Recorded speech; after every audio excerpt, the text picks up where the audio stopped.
Ito na nga pala guys yung makina ng Malibu. 357,000 miles. Ngayon tinakbo niya sa baha. Pinasok ng tubig ang makina. Ngayon nabaluktot ang connecting rod niyan sigurado dahil hindi na umiikot ang crankshaft or hindi na umiikot ang makina. Babaklasin natin yun guys. I-rebuild natin ito.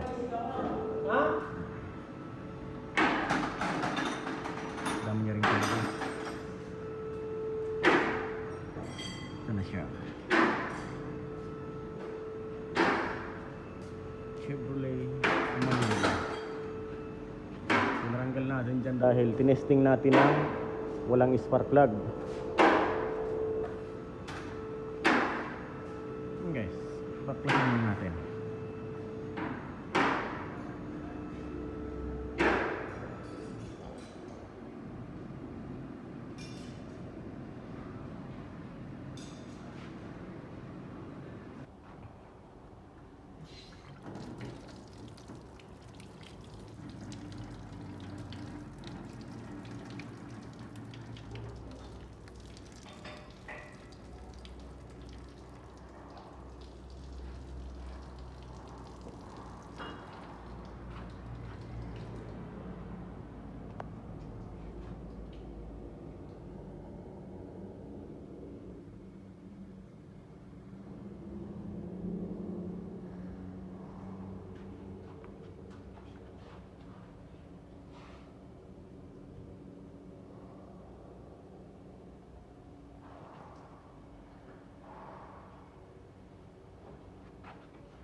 Yan guys, naumpisahan natin siyang baklas-baklasin. Ngayon, papakita natin ang timing mark. Pati sa camshaft, crankshaft, balancer. Dito guys, wala, water pump yan.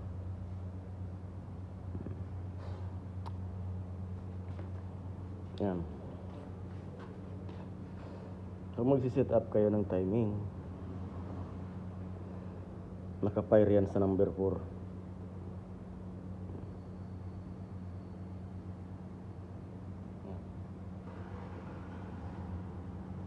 Kita nyo, sa number 1 wala, hindi siya nakapire. Dito siya number 4. Ayan lang. Okay. Ngayon, ang timing mark nya sa camshaft, exhaust camshaft. Ito guys, yung diamond na yan. Hindi, triangle pala sa exhaust camshaft ha. Exhaust camshaft triangle. Okay, punta naman tayo dito sa intake camshaft. Yan, intake camshaft. Yan, intake yan guys, intake diamond. Halimbawa ganyan, dahil tinanggal nyo, hindi nyo maikot-ikot dahil dito na iikot napakatigas.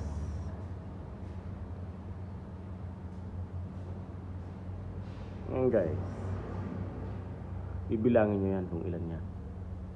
1, 2, 3, 4, 5, 6, 7, 8, 9, 10, 11, 12, 13, 14, 15, 16 bago siya magtapat. Tatandaan nyo yun, 16. Ngayon, pagdating naman dito guys, ito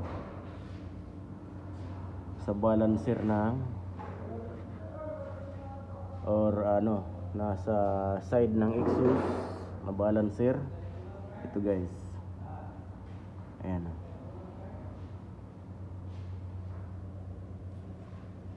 Balancer na nasa side ng intake. Ito. Yan.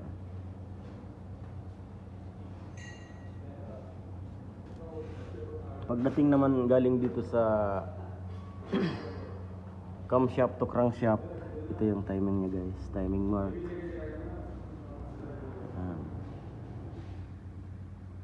Okay. Yan siya. Dito sa parting balancer guys, ito. Yan. Pagdating naman sa crankshaft guys, nandito siya. Ayan na. Ayan. Magpapalitin tayo ng pilsoner nito dahil may tunog.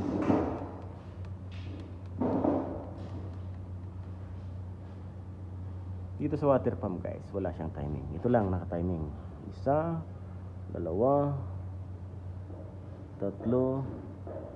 4, 5,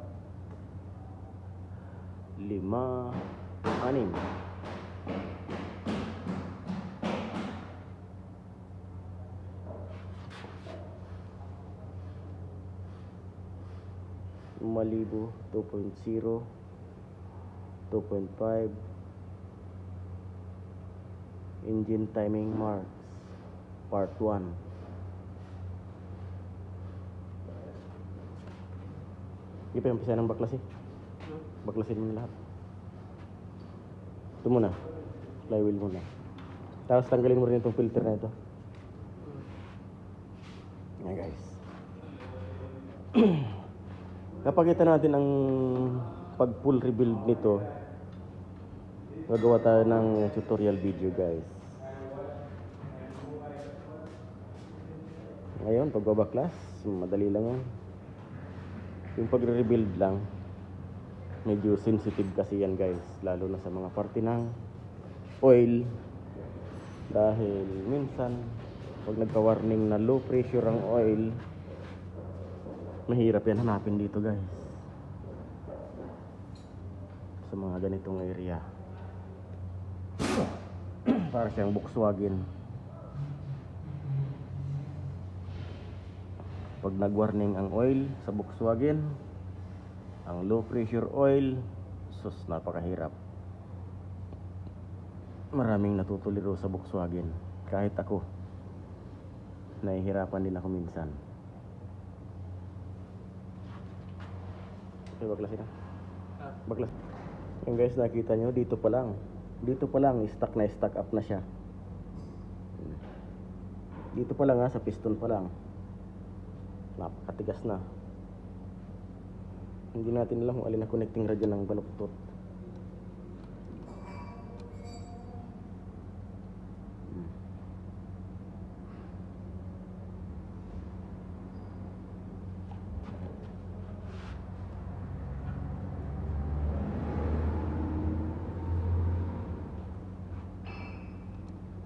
Basta talaga pinasok ng tubig, may diferensya yan. Lalo pat nananakbo.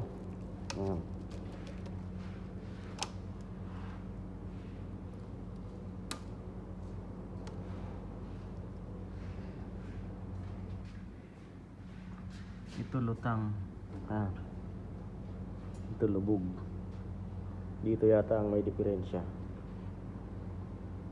Malalaman natin yung ating binaklas.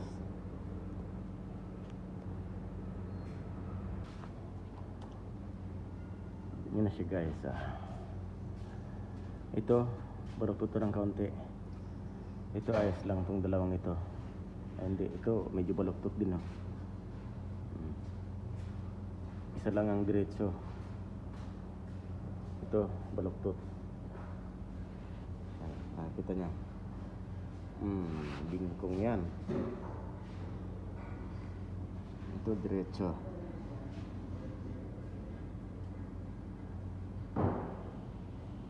Papadala natin sa machine shop para malaman natin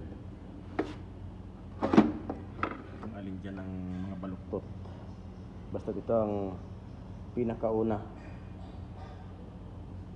baluktot talaga yan. Ang nagpatigas naman guys, yung kinalawang ito. Ang hirap tanggalin eh. Ayan kinalawang din sa loob, kaya napakahirap niyang alisin. At hindi mo na siya maikot.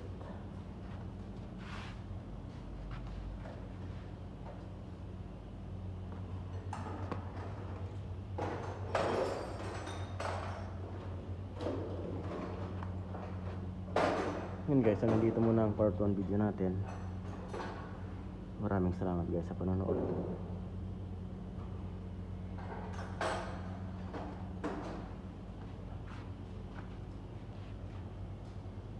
Bye bye.